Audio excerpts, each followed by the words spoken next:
Pessoal, só para título de conhecimento, eu vou explicar da forma bem resumida aqui o processo, como que acontece aqui o processo de troca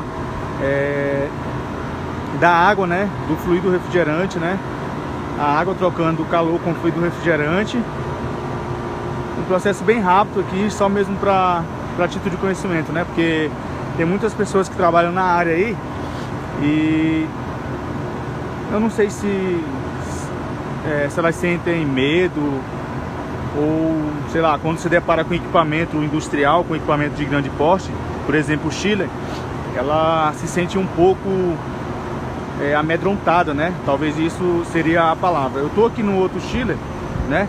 Mas é condensação a ar também. Esse aqui é a válvula de expansão termoestática, né? A gente trocou, no vídeo anterior eu tava falando que a gente fez um processo de retrofit, né? Trocou a válvula de expansão termostática, né? Que é igual isso daí, lá do chiller anterior, por uma válvula de expansão eletromecânica, né? Ou conhecida como válvula de expansão eletrônica. Como que acontece aqui o processo? O processo de refrigeração é o mesmo, né? Se aplica para qualquer um equipamento, seja ele de pequeno, médio, grande porte, um split ou, sei lá, um VRF, um ACJ, um splitão, enfim, qualquer equipamento, o processo de refrigeração é o mesmo, acontece a mesma coisa. O que vai mudar é justamente, são melhorias, né? Por exemplo, o chiller aqui é para grandes ambientes, né? A gente tem aqui, por exemplo, um prédio gigante onde esse equipamento está instalado. Então, o chiller, quando a gente fala de chiller, né? Chiller é basicamente um resfriador de líquido, né? Onde a água ela vai entrar, quase caiu aqui. A água ela vai entrar aqui, inclusive esse registro aqui, ele tá fechado, né? Porque esse chiller tá desligado. Aqui nesse cliente a carga térmica é bem baixa, então necessita só de um equipamento ligado. Esse aqui ele fica basicamente em stand-by. Aqui a gente tem a entrada de água, né? Aqui a gente tem um registro, né? Ele tá fechado, conhecido como uma válvula de bloqueio.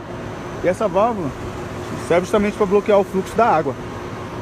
E dando sequência, essa água ela vai entrar naquele trocador de calor ali, que é conhecido como evaporador, né? É um trocador de calor shell tube, né? A água entra ali, lá dentro tem um fluido refrigerante, onde essa água ela vai trocar calor com o fluido refrigerante, né? A água entra aqui numa temperatura, sei lá, um exemplo, a 12 graus, e ela vai sair aqui a 7, 5 graus, dependendo da carga térmica, dependendo do set point que está setado no equipamento.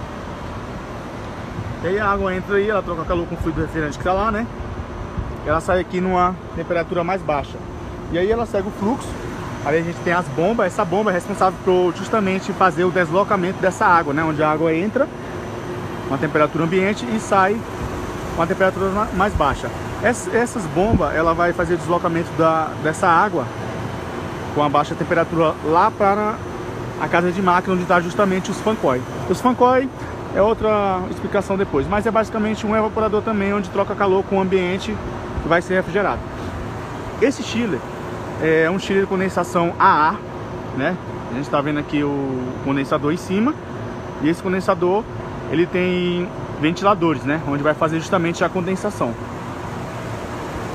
Aqui nessa lateral a gente tem 6 compressores, né? São 3 compressores para cada circuito. A gente tem 2 circuitos nesse chiller. E esse compressor é responsável para fazer o deslocamento do fluido refrigerante na fase de vapor. Esse fluido refrigerante ele vai ser comprimido, ele vai fazer o deslocamento, né? O compressor vai deslocar esse fluido refrigerante. Ele vai entrar, não dá para explicar muito bem porque aqui a gente tem uma certa limitação. Ele vai percorrer nos seus tubos ali na linha de vapor até chegar no condensador. Esse condensador aqui são condensador tipo, algumas pessoas chamam tipo V, outro tipo W, né? Ele é serpentina de alumínio.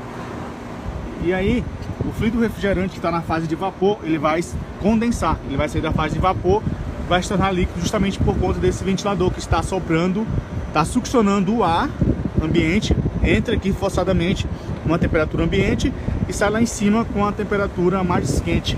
E aí esse fluido se condensa, sai da fase vapor para líquido.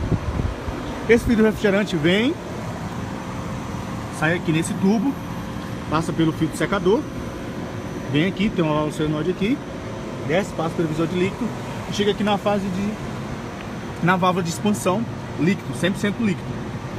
Essa válvula de expansão faz justamente a expansão do fluido que está na fase líquida, vai entrar aqui, vai trocar calor com a água, e da fase líquida ele vai se transformar em vapor novamente e consequentemente retorna para o compressor vapor. E aí fica se repetindo esse ciclo. Essa explicação é uma explicação mesmo bem básica mesmo, só para entendimento, né? É bem rápido, mas ele é bem mais detalhado, né? Eu posso explicar quando tiver mais tempo, de uma forma bem mais detalhada. Mas a intenção é só realmente repassar que o chiller, um equipamento também, lógico, tem suas particularidades, mas a galera que trabalha aí com split, eu já trabalhei com split muito tempo, hoje eu estou no equipamento industrial, mas eu comecei do split. Então, aplicar os mesmos conhecimentos aqui e adquirir mais conhecimento com o tempo, mexendo no equipamento, né? Você vai conhecer novos itens, componentes, né? Justamente para melhoria e eficiência do equipamento.